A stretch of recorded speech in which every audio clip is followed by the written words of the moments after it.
सभी को मेरा प्रणाम।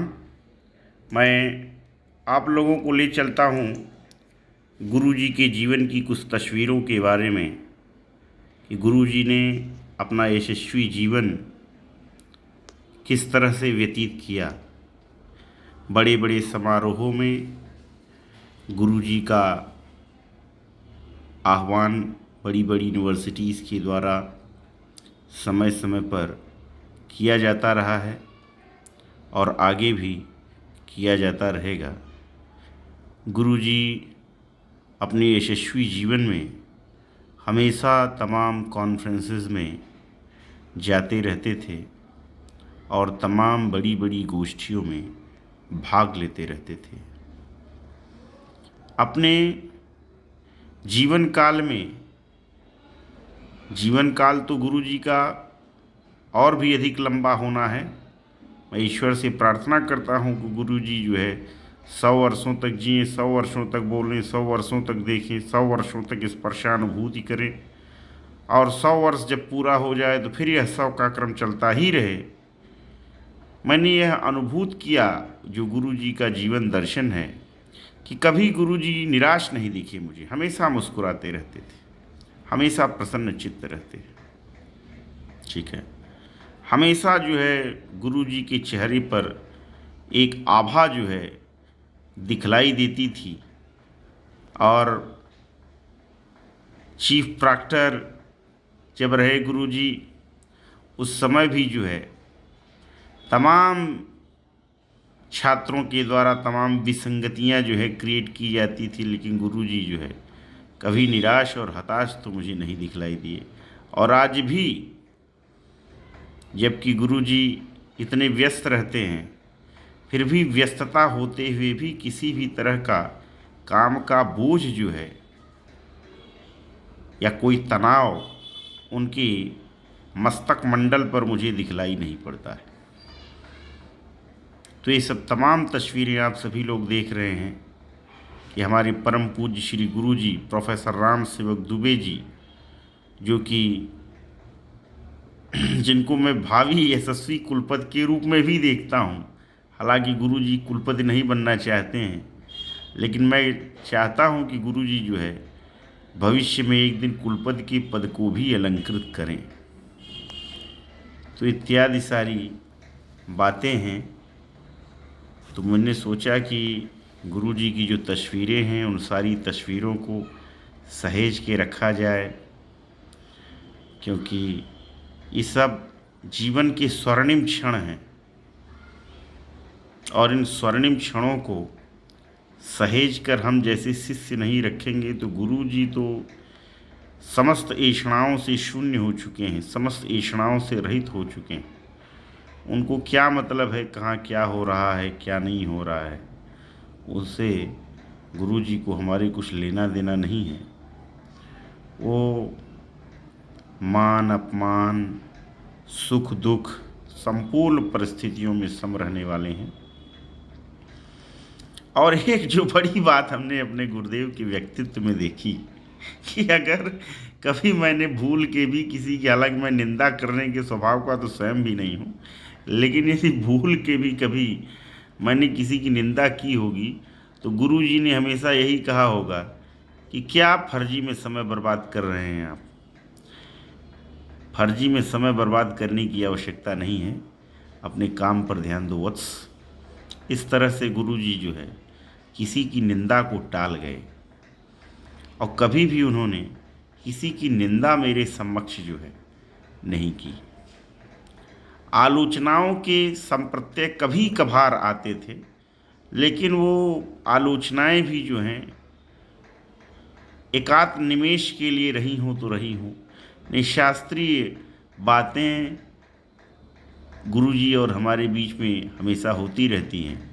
अच्छा, एक बात और भी उसमें है कि मैंने जो देखा कि कई बार गुरुदेव जो है मतलब जैसे बचपन की एक मुझे बात याद आती है कि मेरे बाबूजी थे और थे क्या हैं, मतलब बचपन है तो इसलिए थे शब्द जोड़ रहा हूँ। मेरे बाबूजी जैसे मान ली मिठाई ले आए और मिठाई ले आए, 5 भाई बहन हम लोग, 8-10 लोगों का परिवार था। पता लगा कि मिठाई ख़त्म हो गई। लेकिन मेरे बाबूजी इस बात को नहीं सोचते थे कि मिठाई है या ख़त्म हो गई। जैसे ही कोई गेस्ट आया, उसको अन्य मिष्ठान्न दिया गया, चाय इत्यादि दी गई, नमकीन बिस्किट वगैरह दिया गया, लेकिन वो मिठाई नहीं दी गई। तो मेरे बाबूजी कहते थे, अरे मिठाइया ले आओ, वो मिठाई कहाँ है? मतलब बाबूजी ये ध्यान नहीं देते थे कि मिठाई है या मिठाई ख़त्म हो गई हो, और मिठाई का फरमान जारी कर देते थे मिठाई लाई जाए। तो मिठाई होती तो पहले ही दे दी जाती। तो बहरहाल कभी कभी ऐसा भी होता है, कुछ मिष्ठान्न बाद में भेजे जाते हैं, तो बाद में मिठाई भेज दी जाती थी। लेकिन ये कि नहीं रहती थी तो बताया जाता था बाबूजी जो है मिठाई ख़त्म हो गई। या कभी दूध की चाय ख़त्म हो गई है और जो है अन्य मिष्ठान्न दिया गया है, तो बाबूजी कह रहे चाय तो आई नहीं, चाय ले आओ। अब बाबूजी ये नहीं देखेंगे घर में चाय ख़त्म हो, दूध ख़त्म हो गया तो काली चाय तो गेस्ट को देंगे नहीं, इसलिए मिष्ठान्न इत्यादि दे करके जो है अतिथि पूजन का कार्य संपन्न किया जा चुका है। वैसे ही गुरु जी हमारे, गुरु जी मतलब इतना मेरे ऊपर विश्वास रखते हैं कि कभी भी पता लगा कॉन्फ्रेंस में ही ऐसा प्रश्न पूछ लेते थे, या 10 लोगों के बीच में कह देते थे बेटा वो वाला श्लोक सुनाओ।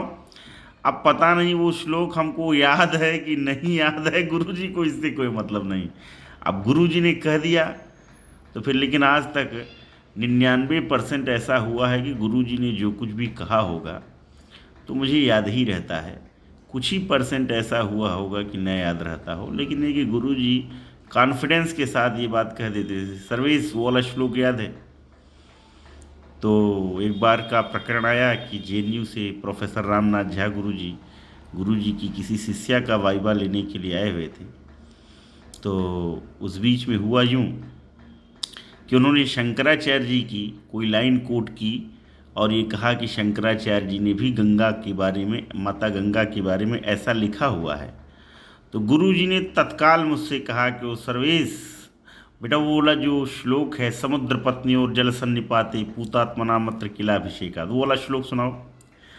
अब संयोग ही था कि मुझे वो श्लोक याद था और मैंने तुरंत झटित्येव मया उक्तम, गुरुजी समुद्र पत्नी और जल सन्निपाति पूतात्मना मत्र किलाभिषेकात तत्वावबोधहीन विना विभूय स्तनुत्यजाम नास्ति शरीर बंध।